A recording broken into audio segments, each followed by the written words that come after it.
ಚಿಕ್ಕೋಡಿ ನಗರದ ಸ್ಪರ್ಶ physiotherapy joint ಮತ್ತು ಸ್ಪೈನ್ ಆಸ್ಪತ್ರೆಯಲ್ಲಿ ಸ್ಪೈನಲ್ ಡಿಕಂಪ್ರೆಷನ್ ಥೆರಪಿ ಮಷಿನ್ ಉದ್ಘಾಟಿಸಲಾಯಿತು. ಚಿಕ್ಕೋಡಿ ನಗರದ ಡಾಕ್ಟರ್ ಪ್ರಭಾಕರ್ ಕೋರೆ ನಗರದಲ್ಲಿರುವ ಸ್ಪರ್ಶ ಆಸ್ಪತ್ರೆಯಲ್ಲಿ ಫಿಜಿಯೋಥೆರಪಿ ದಿನದ ಅಂಗವಾಗಿ ಉಚಿತ ಫಿಜಿಯೋಥೆರಪಿ ಚಿಕಿತ್ಸೆ ಶಿಬಿರ ಮತ್ತು ಸ್ಪೈನಲ್ ಡಿಕಂಪ್ರೆಷನ್ ಮಷಿನ್ ಅನ್ನು ಡಾಕ್ಟರ್ ದಯಾನಂದ ನೂಲಿ ಹಾಗೂ ಡಾಕ್ಟರ್ ಅಜಿತ್ ಚರಾಟಿ ಉದ್ಘಾಟಿಸಿದರು. ಈ ವೇಳೆ ಆಸ್ಪತ್ರೆಯ ಮುಖ್ಯಸ್ಥರಾದ ಡಾಕ್ಟರ್ ಪವನ್ ಜೋಶಿ ಮಾತನಾಡಿದರು. ಚಿಕ್ಕೋಡಿಯಲ್ಲಿ ಸ್ಪರ್ಶ ಫಿಜಿಯೋಥೆರಪಿ ಆಸ್ಪತ್ರೆಯು ಕಳೆದ 8 ವರ್ಷಗಳಿಂದ 8,000ಕ್ಕಿಂತ ಹೆಚ್ಚಿನ ಜನರಿಗೆ ಯಶಸ್ವಿಯಾಗಿ ಚಿಕಿತ್ಸೆ ನೀಡಿದೆ. ಇಂದು ಸ್ಪೈನಲ್ ಡಿಕಂಪ್ರೆಷನ್ ಮಷಿನ್ ಉದ್ಘಾಟನೆ ಮಾಡಿದ್ದು, ಇದರಿಂದ ಬೆನ್ನು ನೋವಿನ ರೋಗಿಗಳು ಗುಣಮುಖರಾಗಲಿದ್ದಾರೆ. ಚಿಕ್ಕೋಡಿಯ ಸುತ್ತಮುತ್ತಲಿನ ನಾಗರಿಕರು ಇದರ ಲಾಭ ತೆಗೆದುಕೊಳ್ಳಬೇಕೆಂದು ಕೋರಿದರು. ಈ ವೇಳೆ ರೋಟರಿ ಕ್ಲಬ್ನ ಮಕರಂದ್ ಕುಲಕರ್ಣಿ, ಅಶೋಕ್ ಪಾಠಕ್, ರಾಜೇಂದ್ರ ಪಾಟೀಲ್, ಡಾಕ್ಟರ್ ಪ್ರವೀಣ್ ಜೋಶಿ, ಸುರಭಿ ಜೋಶಿ, ಯಶಸ್ವಿ ಭಿಡೆ, ಬಿಆರ್ ಜೋಶಿ ಸೇರಿದಂತೆ ಅನೇಕ ಗಣ್ಯರು ಮತ್ತು ಇತರರು ಉಪಸ್ಥಿತರಿದ್ದರು.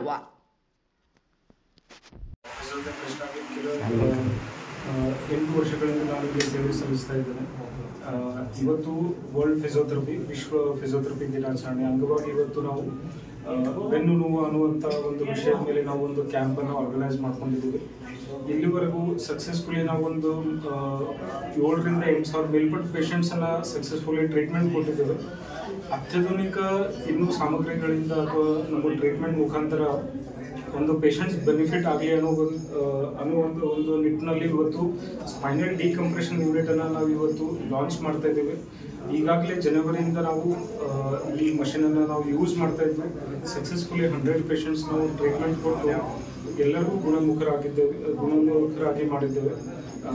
ಇದರಿಂದ ಮೇನ್ಲಿ ಅಂತಂದರೆ ನಮ್ಮದು ಬೆನ್ನು ಉರಿ ಇರುತ್ತಲ್ಲ, ಸೊ ಅದಕ್ಕೆ ಕೆಲವೊಂದು ಡಿಸ್ಕ್ ಇಶ್ಯೂಸ್ ಇರುತ್ತೆ, ಮಸಲ್ಸ್ ಇಶ್ಯೂಸ್ ಇರುತ್ತೆ. ಸೊ ಯೂಶ್ವಲಿ ವಯಸ್ಸಾದ್ಮೇಲೆ ಅಥವಾ ಮುಂಬಗ್ಗೆ ಯಾರಾದರೂ ಕೆಲಸ ಮಾಡ್ತಿದ್ರೆ ರೈತರಲ್ಲಿ, ಸಾಮಾನ್ಯವಾಗಿ ಡ್ರೈವರ್ಸಲ್ಲಿ ಕಂಟಿನ್ಯೂಸ್ ನಿಂತು ಯಾರಾದರೂ ವರ್ಕ್ ಮಾಡ್ತಿದ್ರೆ ಈ ಒಂದು ಡಿಸ್ಕ್ ಏನಿರುತ್ತೆ ಹಿಂದ್ಗಡೆ ಸರಿದು ಒಂದು ಪ್ರೆಷರ್ ಕೊಡ್ಲಿಕ್ಕೆ ಸ್ಟಾರ್ಟ್ ಮಾಡುತ್ತೆ. ಅಂಥ ಸಿಚುವೇಶನ್ಸಲ್ಲಿ ಕಾಲಲ್ಲಿ ಜುಮ್ ಬರೋದು, ಕೈಯಲ್ಲಿ ಜುಮ್ ಬರೋದು, ಇರುವೆ ಹಿಡ್ದಂಗೆ ಆಡೋದು, ಈ ಥರ ಸಿಚುವೇಶನ್ಸಲ್ಲಿ ಪೇಷಂಟ್ಸ್ಗೆ ತುಂಬ ನೋವಿನಿಂದ ಸಫರ್ ಆಗ್ತಾರೆ. ಸೊ ಆ ನಿಟ್ಟಿನಲ್ಲಿ ಒಂದು ನಾನ್ ಸರ್ಜಿಕಲ್ ಡಿಕಂಪ್ರೆಷನ್ ಥೆರಪಿ ಯೂನಿಟ್ ನಮಗೆ ಒಂದು ಚೆನ್ನಾಗಿ ಟ್ರೀಟ್ಮೆಂಟ್ ಕೊಟ್ಟು ಇದರಿಂದ ಗುಣಮುಖರಾಗಿ ಮಾಡಿದ್ದೇವೆ. ಸೊ ಇದೇ ರೀತಿ ನಮಗೆ ಚಿಕ್ಕೋಡಿಯ ಸುತ್ತಮುತ್ತಲಿನ ಎಲ್ಲ ನಾಗರಿಕರು ಇದರ ಒಂದು ಉಪಲಬ್ಧವನ್ನು ಪಡೆದುಕೊಳ್ಳಬೇಕಂತ ನಿಮ್ಮ ಮಾಧ್ಯಮ ಮುಖಾಂತರ ನಾನು ವಿನಂತಿ ಮಾಡ್ತೀನಿ. ನಮ್ಮದು ಹೆಸರು ಭೀಮಪ್ಪ ಅಪ್ಪಣ್ಣ ಮಡ್ಯಾಳ ಅಂತ್ರಿ, ಕರೋಶಿ ತಾಲೂಕಾ ಚಿಕ್ಕೋಡಿ ರೀ. ನಮ್ಮದು ಒಂದು ಪೂರ್ತಿ ಕಾಲೆಲ್ಲ ಪೂರ್ತಿ ಪೇನ್ಸ್ ಬರ್ತೈತ್ರಿ. ಇದು ನಡಿನ ಹಿಡ್ಕೊಂಡು ಕಾಲು ತನ ಪೂರ್ತಿ ಎಲ್ಲ ನಡ್ಯಾಕೆ ಬರೋದಿಲ್ಲ ರೀ, ನಿಲ್ಲಾಕಿಲ್ಲ, ಕುಂಡಾಕು ಬರಲಾದಿತ್ತು ರೀ. ಎಲ್ಲ ಕಡೆ ದವಾಖಾನೆ ಎಲ್ಲ ತೋರ್ಸೀನಿ ರೀ, ಎಲ್ಲ ಏನು ಕೆಲಸ ಆಗಲಿಲ್ಲ ರೀ. ಲಾಸ್ಟ್ ಅಂತ ನಮಗೊಬ್ಬರು ಇವರು ಫಿಸಿಯೋಥೆರಪಿ ಸಲುವಾಗಿ ಸಾಹೇಬ್ರು ನಮ್ಗೆ ಹೆಸರು ಹೇಳ್ರಿ, ಇಲ್ಲಿ ಬಂದ್ರಿ, ಇಲ್ಲಿ ಬರ್ಬೇಕಾದ್ರೆ 1 ತಿಂಗಳ ತನಕ ನಮ್ಗೆ ಇಲ್ಲಿ ನಡ್ಯಾಕೆ ಬಂದಿಲ್ಲ ರೀ, ತೊಗೊಂಬಂದಾರ್ರಿ. ಒಂದು 2 ತಿಂಗಳ ಟ್ರೀಟ್ಮೆಂಟ್ ಏನು ತೊಗೊಂಡ್ರಿ, ಅದ್ರ ಮ್ಯಾಗ ಪೂರ್ತಿ ಎಲ್ಲ ಕ್ಲಿಯರ್ ಆಯ್ತು ರೀ ನಮ್ದು. ಇವರು ಡಾಕ್ಟ್ರು ನಮ್ಮ ಬಡವರು ಡಾಕ್ಟ್ರ್ ರೀ. ಇವರು ಅಗದಿ ಟ್ರೀಟ್ಮೆಂಟ್ ನಮ್ಗೆ ಚಲೋ ಟ್ರೀಟ್ಮೆಂಟ್ ಕೊಟ್ಟಾರ್ರಿ. ಅವರು ಎಲ್ಲ ಪೂರ್ತಿ 100% ಎಲ್ಲ ಕಡಿಮೆ ಆಗೈತ್ರಿ. ಏನು ಈಗ ಮತ್ತು ನಾ ಹೊಲ್ದಾಗೆಲ್ಲ ಕೆಲಸ ಮಾಡ್ತೀನಿ ರೀ. ಈಗ ಮುಂಜಾನೆ 3-4 ತಾಸು ನೀರು ಹಾಸ್ತೀನಿ ರೀ, ಹೊಲ ಎಲ್ಲ ತಿರುಗಾಡ್ತೀವಿ ರೀ, ಏನೂ ತ್ರಾಸಿಲ್ಲ ರೀ. ಜನರಿಗೆ ಹಿಂಗೆ ನಮ್ಮಂಗೆ ಪೇಷಂಟ್ ಯಾರೇ ಇದ್ರೂ ಇಲ್ಲಿ ಬಂದು ತೋರಿಸ್ಕೊಂಡ್ರೆ ಅವ್ರಿಗೆಲ್ಲ ಆರಾಮ ಆಯ್ತು ರೀ. ಮತ್ತು ಏನು ಖರ್ಚು ಭಾಳ ಬರಂಗಿಲ್ಲ ರೀ. ಇಲ್ಲಿ ನಾವು ಒಂದು ದಿವ್ಸ ಖರ್ಚು ಏನು ಮಾಡ್ತೇವ್ರಲ್ಲಿ ಅಟ್ರಾಗ ಒಂದು ನಮ್ದು ಪೂರ್ತಿ ಎಲ್ಲ ಕ್ಲಿಯರ್ ಆಗಿಬಿಡ್ತೈತ್ರಿ. ಕಡಿಕೆ ಏನು ಮಾಡ್ತೇವೆ ಅದ್ರ ಮ್ಯಾಗ ರೀ ಲಾಭ, ಜನರು ಇದ್ರ ಪೂರ್ತಿ ಲಾಭ ತಗೋಬೇಕಂತ ನಾ ಹೇಳ್ತೇನೆ ರೀ. मी अशोक रामचंद्र कांबळे, राहणार विजयनगर, बेळगाव. सध्या जैनापूर तालुका चिकोडी येथे असतो मी. आणि मला 4थ्या आणि 5व्या डिस्कमध्ये, स्पायनलमध्ये अंतर आहे, डिस्टन्स आहे. त्यामुळे मी पवन जोशी डॉक्टरना इथे भेटलं. त्यांनी मला योग्य प्रकारे सेशन्स आणि मॅट्रिक्स त्याच्या व्यतिरिक्त इतर जे आहेत त्यांनी ते स्टेटमेंट मला दिलेले आहेत. मी जवळजवळ मार्च 5 पासून जुलैपर्यंत इथं आलेलं आहे. मी जुलै 24पर्यंत आलेलं आहे मी इथं. आणि त्या कालावधीत मला जवळजवळ 90% अगदी यशस्वी झालेलं आहे मी. मला इथं आल्यानंतर चालता येत नव्हतं व्यवस्थित, तरी पण इथं आल्यानंतर मी व्यवस्थित अगदी चालत जात आहे. त्याचबरोबर इथं आम्ही आल्यानंतर आम्हाला ज्या प्रकारचे सहकार्य ते मला डॉक्टरांच्याकडून असो स्टाफचे असो त्यांनी दिलेले जे एक्सरसाइज जे व्यायाम आहेत ते इथं व्यवस्थित केल्यानंतर आणि इथले जे डॉक्टरांचे जे ट्रीटमेंट्स आहेत त्याच्याबरोबर ते जर पूर्ण केले की नाही व्यवस्थित पेशंट तयार होतो. आणि मी पब्लिकला सांगू शकेन की इथं आल्यानंतर जे त्यांना एक्सरसाइज दिले जातात ते एक्सरसाइज व्यवस्थित करून आणि जे इथं डॉक्टरांची ट्रीटमेंट जे मिळतात ते व्यवस्थित केला तर 100% पेशंट तयार होतो. आणि त्याच्या व्यतिरिक्त इथं एक्सरसाइज करायचं, परत ट्रीटमेंट घ्यायचं आणि घराकडे किंवा शेतामध्ये जाऊन थोडीशी कामे केल्यानंतर ते थोडेसे पेन्स येत राहतात. पण ते न करता इथले जे पेशंट्स आहेत आणि इथली जे ट्रीटमेंट आहे ते त्यांनी यशस्वी पूर्ण केल्यानंतर की नाही त्यांना 100% लाभ त्यांना मिळतो आणि याचा लाभ सर्व घ्यावा असं मी सर्व पब्लिकला मी सांगतो. ನನ್ನ ಹೆಸರು ಗಿರೀಶ್ ಪಾಟೀಲ್ ಅಂತ, ಊರು ಶಿರಗುಪ್ಪಿ. ನಂದು ನಡಾಮೂವ ಆಗ್ತಿದೆ 3-4 ತಿಂಗಳಾಯಿತು. ಮತ್ತು ನಾನು ಮಿರಸ್ಗೆ ಹೋಗಿ MRI ತಗೊಂಡು ಬಂದೆ. ಅಲ್ಲಿ ತೋರಿಸ್ಬೇಕಾದ್ರೆ ಡಾಕ್ಟ್ರುಗಳು ಹೇಳು ನನಗೆ ಆಪ್ರೇಷನ್ ಮಾಡಾಕಬೇಕಂತು. L4, L5 ಮತ್ತು S1 3 ಡಿಸ್ಕ್ ಬದಲಾಗ್ಯವು ಮತ್ತು ಆಪ್ರೇಷನ್ ಮಾಡಾಕಬೇಕಂತ ಹೇಳಿದರು. ಆಮೇಲೆ ನಾನು ಬಂದು ಇಲ್ಲಿ ಫ್ಯಾಮಿಲಿ ಡಾಕ್ಟ್ರಿಗೆ ಭೇಟಿ ಆದ್ನು. ಅವ್ರು ಅಂದರು ಪವನ್ ಜೋಶಿ ಅಂತ ಸರ್ ಅದಾರ ಚಿಕ್ಕೋಡಿಗೆ, ಅವರಲ್ಲಿ ಹೋಗಿ ನೀನು ಫಿಸಿಯೋಥೆರಪಿ ಟ್ರೀಟ್ಮೆಂಟ್ ತಗೋ ಕಮ್ಮಿ ಆಯ್ತು ಅಂದರು. ನಾನು ಆಲ್ರೆಡಿ 15-20 ದಿವಸ ಆಯ್ತು ಬರ್ತಾ ಇದ್ದೇನೆ ಡೈಲಿ. ನನಗೆ ನರ ನೋವು ಕಮ್ಮಿ ಆಗೈತಿ. ಮತ್ತೀಗ ವ್ಯಾಯಾಮ ಆಗಲ್ರಿ, ಯೋಗಾಸನ ಆಗಲಿ ಹೇಳಿದಾರೆ ಅವರು. ಆ ಪ್ರಕಾರ ನಾನು ಡೈಲಿ ಮಾಡ್ತೀನಿ 3 ಟೈಮು. ಮತ್ತೀಗ ಭಾಳಷ್ಟು ನನಗೆ ನರ ನೋವು ಕಮ್ಮಿ ಆಗಿದೆ. ಈ ಟ್ರೀಟ್ಮೆಂಟು ಒಳ್ಳೆ ಥರ ಕೊಡ್ತಾರೋ. ಎಲ್ಲರೂ ಈ ಥರ ಬಂದು ಟ್ರೀಟ್ಮೆಂಟ್ ತೊಗೊಂಡ್ರೆ ಚಲೋ ಐತೆ. ಆಪರೇಷನ್ ಮಾಡಿದ್ರೆ ಭಾಳ ರಿಸ್ಕ್ ಇದೆ ಅಂತಾರೋ, ಆಪರೇಷನ್ ಮಾಡೋದು ಬೇಡ ಅಂತಾರೆ ಎಲ್ಲರೂ. ಅದರಿಂದ ಇಲ್ಲಿ ಬಂದು ಆಪರೇಷನ್ ಇಲ್ಲ, ಏನು ಗೋಳಿ ಇಲ್ಲ, ಏನಿಲ್ಲ, ಚಲೋ ಟ್ರೀಟ್ಮೆಂಟ್ ಕೊಡ್ತಾರೆ ಇವರು ಮತ್ತು ಯೋಗ್ಯ ರೀತಿಯಲ್ಲಿ ಕೆಲಸವನ್ನು ಮಾಡ್ತಿದ್ದಾರೆ. ಇಷ್ಟು ಹೇಳಿ ನಾನು. ನನ್ನ ಹೆಸರು ಸಿದ್ದರಾಯಿ ಕಿರಾರ್ ಅಂತ್ರಿ, ನಮ್ಮ ಊರು ಸಿರಗಾವ್ರೆ, ಚಿಕ್ಕೋಡಿ ತಾಲೂಕು ರೀ. ನಾ ಇದಕ್ಕೆ ಮೊದಲು ನಿಪ್ಪಾಣಿಗೆ ತೋರಿಸಿನಿ ರೀ. ಅವ್ರೇನು ಆಪರೇಷನ್ ಮಾಡಬೇಕು 1 ಲಕ್ಷ ರೂಪಾಯಿ ಅಂತ ಹೇಳಿರಿ. ಆಮೇಲೆ ಇಲ್ಲಿ ನಮ್ಮ ಅಮ್ಮಾರ ಅಂತಿದ್ದಾರೆ ಇದ್ರಾಗ ದವಾಖಾನೆ ರೀ. ಅವ್ರನ್ನ ಕೇಳ್ರಿ ಹಿಂಗೆ ಭಾಳ ನಡಾನು ಸ್ಥಿತಿ ಮತ್ತು ಎಲ್ಲಿ ಹೋಗ್ಬೇಕಂತ ಕೇಳ್ರಿ. ಅವ್ರಂದ್ರೆ ಇಲ್ಲ ಫಿಸಿಯೋಥೆರಪಿ ಮಾಡ್ಬೇಕು ಕಮ್ಮಿ ಆಗ್ತಂದ್ರೆ. ಆಮೇಲೆ ನನಗೆ ಫಿಸಿಯೋಥೆರಪಿ ಏನು ಗೊತ್ತಿಲ್ಲ ಐತ್ರಿ. ಬಂದು ಸ್ಟಾರ್ಟಿಂಗ್ ಚಾಲು ಮಾಡಿ ಒಂದು 4 ದಿನ ಕಮ್ಮಿ ಆದಂಗೆ ಆಯ್ತು ರೀ. ಆಮೇಲೆ ಮತ್ತೆ ಹಿಂದಿನ ದಿವಸ ಆಗೈತೆ ರೀ, ಇದೇನು ಬೇಡ ಬಿಡಾಕ್ತೀನಿ ರೀ ಅಂತ. ಮತ್ತು ಇವರು ನಮ್ಮ ಮಾಮಾರಿ ಏನಂದ್ರೆ ಇಲ್ಲ ಅವು ಕಂಟಿನ್ಯೂ ಹೋಗಿ ಆಟೋಮೆಟಿಕ್ ತಾನೇ ಕಮ್ಮಿ ಆಗ್ತಿ ಅಂದ್ರೆ ಈಗೆಲ್ಲ ಪೂರ್ತಿ ಕಮ್ಮಿ ಆಗೈತೆ ನಂದ. ಏನೂ ಇಲ್ಲ ರೀ. ಮತ್ತು ಏನು ಪಾಲಿಸ್ಬೇಕಂತಂದ್ರೆ ವಜ್ಜೆ ಹತ್ತಬಾರ್ದು ಜಾಸ್ತಿ. ಅವ್ರು ಹೇಳಿದಾಗ ಟ್ರೀಟ್ಮೆಂಟ್ ಮಾಡ್ಕೊತ ಹೋದ್ರೆ ಪೂರ್ತಿ ಕಮ್ಮಿ ಆಗ್ತಿದ್ರಿ ನಾನು ಅನ್ಸಿಕೆ. माझं नाव अक्का बापासाहेब रमजान. मी राहायला चिकडीत आहे. गेल्या जवळजवळ 10-15 वर्षापासून मला लोअर बॅक पेनचं प्रॉब्लेम होतं. बऱ्याच ठिकाणी मी दाखवलो, औषधं गोळ्या वगैरे घेण्यापुरता कमी व्हायचं, मग नंतर आणि परत पेन जसं आहे तसंच असायचं. मला मकांतर सरांचं फिजिओथेरपीबद्दल सांगितले आणि तिथं ट्रीटमेंट घ्या म्हटले. त्यामुळे मी इथं आलो सरांच्याकडं फिजिओथेरपीसाठी. मग सरांनी वगैरे चेक करून माझे सगळे रिपोर्ट बघून त्यांनी सांगितले की 100% तुमचा जो आजार आहे तो बरा होईल. मग मी गेल्या 15 दिवसापासून सरांच्याकडे डेली येत आहे फिजिओथेरपीसाठी. या 15 दिवसामध्ये जवळजवळ मला 70% फरक पडलेला आहे. अजून 7 ते 8 सेशन्स आहेत आणि या 7 ते 8 सेशनमध्ये मला वाटते की पूर्ण 100% मला बरं होईल. हा आता बरं वाटायले. आता 70% फरक पडलेला आहे. पूर्वी मला बसणे उठणे याला फार त्रास व्हायचा, पण आता बिंदास मी बसत आहे, उठत आहे आणि फिरत पण आहे. प्रवीण जोशी, माझे चिरंजीव डॉक्टर पवन जोशी थेरपिस्ट चिकोडीमध्ये गेली 8 वर्ष काम करत आहेत आणि त्यांनी बऱ्याच पेशंटला विना औषध, विना गोळ्या, विना इंजेक्शन शिवाय फक्त फिजिओथेरपी, स्पर्श फिजिओथेरपीने बरेच पेशंट रुग्ण बरे केलेले आहेत. आत्ताच्या काळामध्ये जास्त रुग्ण दिसतात ते म्हणजे प्रोलॅप्स इंटरव्हर्टिबल डिस्क म्हणून जो आजार आहे किंवा कमरेतील मणक्यांचं प्रोलॅप्स होणे, ह्यासाठी एक नवीन थेरपी आलेली आहे. तर ती म्हणजे डिकॉम्प्रेशन थेरपी.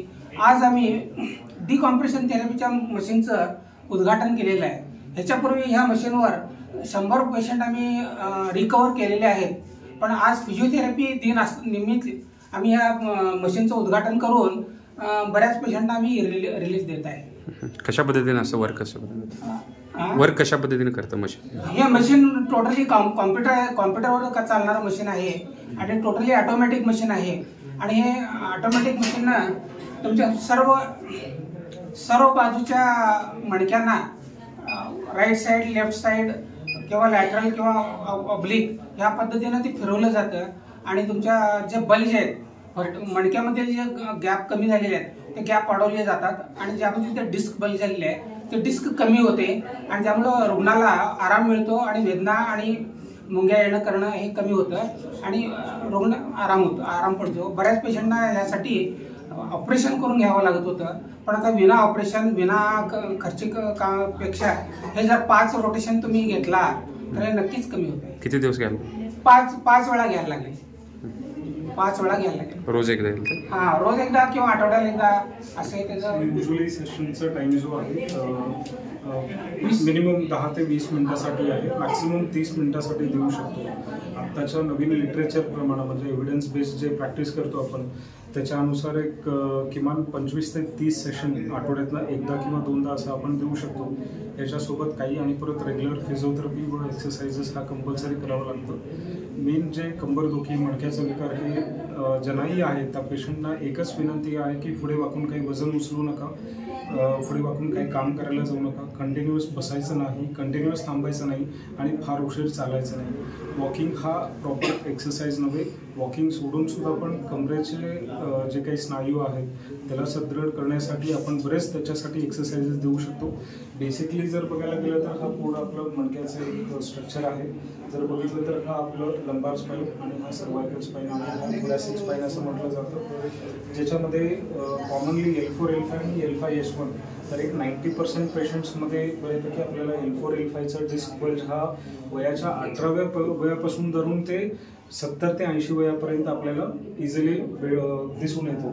तर बऱ्यापैकी जे रिसर्च झालेलं आहे 2019मध्ये ते 19 ते 20मध्ये जे रिसर्च झालेलं आहे त्याच्यामध्ये 500+ मिलियन पेशंट्समध्ये हा लो बॅक पेन जाणवलेला आहे आणि 2050पर्यंत more than 850 million patients low back पेननं सफर होणार ह्याचं पण स्टडीज केलेलं आहे.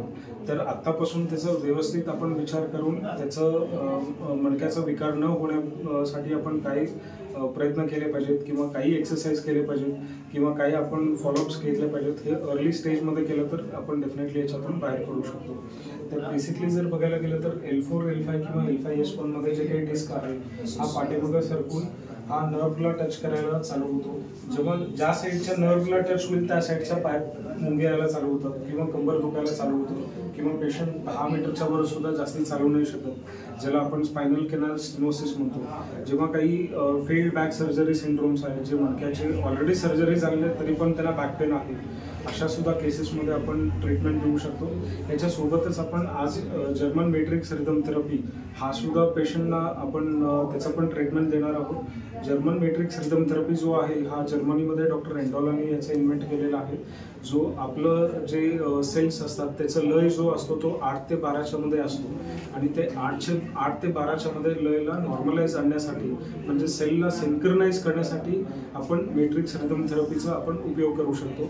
आपण आज प्राऊडली सांगतो की मॅट्रिक्स रिदम थेरपी कर्नाटकमधलं आपलं सेकंड डिव्हाइस आहे आणि स्पायनल डिकम्प्रेशन थेरपी हा आपलं कर्नाटकमधला फर्स्ट डिव्हाइस असून मॅट्रिक्स रिदम थेरपी माध्यमातून बऱ्यापैकी मी आतापर्यंत 8 ते 9,000 पेशंट्सना याच्यामध्ये कम्प्लिटली रिकवर केलेलं आहे आणि डिकम्प्रेशन पेशंट्समध्ये 100 पेशंट्स झालेले आहेत. तर नॉमिनली कसं आहे की प्रत्येक सिटी वाईज आणि प्रत्येक एरिया वाईज चार्जेस डिफरंट आहेत. आपण आता सध्या लॉन्चिंग प्राईस म्हणून जे काही आहे ₹500 पर सेशन असं ठेवलेलं आहे, ज्याच्यामध्ये 20 to 30 minutes of decompression session होईल आणि प्लस त्याच्यासोबत काही एक्सरसाइज आणि मॅन्युअल थेरपी घेतली जाते. आणि तेच जर मॅट्रिक्स रिदम थेरपी जर बघितलं तर तास ते 1.5 तासाचा प्रोटोकॉल असतो, ज्याच्यामध्ये आपण 2,000 ते 2,500 चार्जेस असं घेतले जातात. आता ह्याच्यामध्ये एज बिटवीन 18 to एक अराउंड 70पर्यंत आपण जाऊ शकतो. फक्त जर 50+ किंवा एक 60+ आपण जर करणार असलो तर त्यांचं बोन डेन्सिटी घेणं खूप महत्त्वाचं असतं. कितपत हाडं ठिसूळ पडलेले आहेत हे आपल्याला बघणं खूप महत्त्वाचं असतं. दुसरं जर बघायला गेलं तर आपण आता कुठल्या कंडिशनमध्ये आपण घेऊ शकतो तर एकदम हर्निएटेड डिस्क म्हणून दिलेलं आहे, म्हणजे जर मणका पुढं सरकला असेल तर सियाटिकामध्ये आपण घेऊ शकतो. त्याच्यानंतर डिजनरेटिव्ह डिसीजेस, म्हणजे जर स्पॉन्डिलोसिस आणि वयाप्रमाणे जर हाडांचं ठिसूळपणा जर झाला असेल तर त्याच्यानंतर स्पायनल कॅनाल स्टिनोसिस, म्हणजे जर स्पाईनमधलं जे जागा असते तो मणक्याचा जागा जर कमी झाला असेल तर त्याला स्पायनल कॅनाल स्टिनोसिस म्हणतो. त्याच्यानंतर फील्ड बॅक सर्जरी सिंड्रोम, म्हणजे ह्याच्या आधी कोणाचं सर्जरी झालेलं आहे आणि तरी पण बॅक पेन होत असेल तर अशा कंडिशन्सला आपण घेऊ शकतो. सर्वायकल आणि लंबार रॅडिक्युलोपॅथी, म्हणजे हातात आणि पायात मुंग्या येत असेल तर घेऊ शकतो. नॉर्मल कंबरदुखी असेल तर घेऊ शकतो. त्याच्यानंतर अगदी सिव्हिअर नेक पेन आणि बॅक पेन असेल तरी घेऊ शकतो. काही नॉन स्पेसिफिक नेक पेन आणि बॅक पेन, म्हणजे बॅक पेन कुठल्या आधारित होत आहे हे जर माहीत नसेल तरी पण आपण त्या संदर्भात जाऊ शकतो.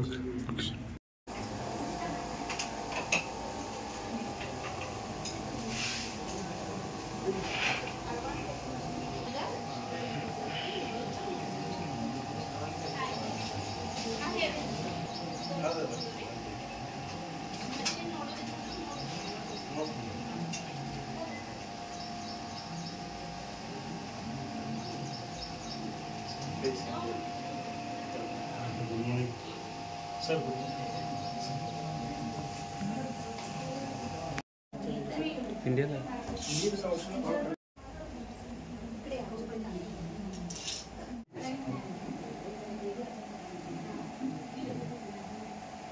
ಕಾಲು ಜಾಸ್ತಿ ಸರ್ ನೀರು ಕುಡಿತೀವಿ ಸರ್ ಅವ್ನು ಹಾಕಿದ್ವಿ ಡಬ್ರಿ ಆಗ್ಬೋದು ಸರ್ किती ॲडव्हान्स आहे.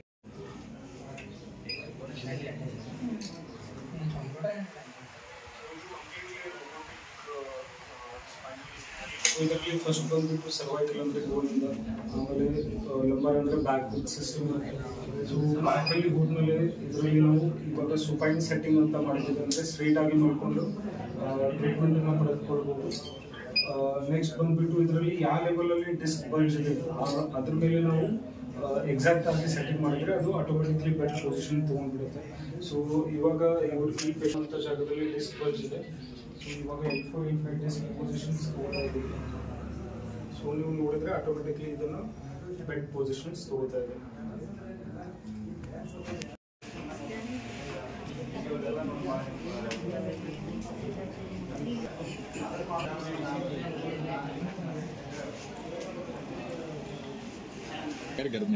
नाही तसं काय नाही काय ऑपरेशन झाल्यानंतर नाही नाही चालते. हा ऑपरेशन करू नये म्हणून नाही करायचं, करू नये.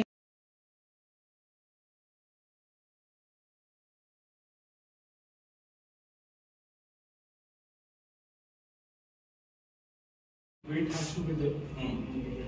वेट कुठे आहे? पेशंटचं जे काही वेट आहे that we have to divide. Okay. And then bed will start moving. Okay, okay, okay. And in this I can go for a lateral rotations also.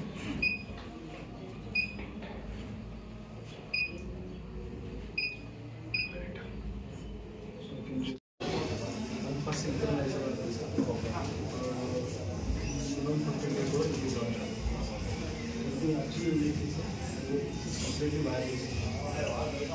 Actually frequency 8 to 12 watts in this.